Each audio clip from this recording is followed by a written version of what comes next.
Garbė Jėzui Kristui. Šiandieną noriu jūs visus pasveikinti su artėjančiom didžiuliam šventėm. Tai reiškia, kad artėja mūsų Kristaus gimtadienis, mūsų viešpaties, kuris atėjo į žemę žmogaus pavidalu, kad mes, kiekvienas žemėje turėtume gyvenimą ir amžinybėje būtume su viešpačiu.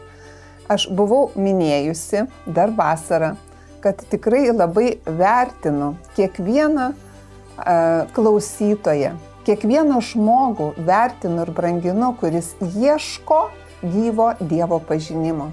Todėl labai norėčiau kiekvieną iš jūsų pamatyti, kiekvieną iš jūsų gyvai apkabinti.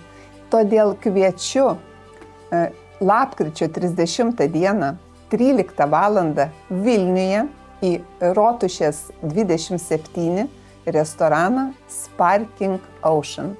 Mano miela draugė pakvietė ir priima mus visus arbatai, pasivaišinti, bendrystei, draugystei, o svarbiausia, ugdyti gyvo Dievo pažinimą, kaip gyventi tikėjimu ir čia žemėje turėti rezultatą. Nes viešpačiui taip svarbu, kad tikėjimas mūsų gyvenime neštų vaisių viešpatės šloviai ir garbiai.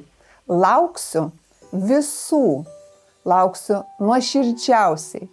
Dar kartą Rotušės 27, Sparking Ocean, lapkričio 30 dieną 13 valandą. Mūsų susitikimas planuočiau užtruks apie 3 valandas, todėl tikrai neskubėkite, bet ir nevėluokite. Taigi iki susitikimo labai visų laukiu.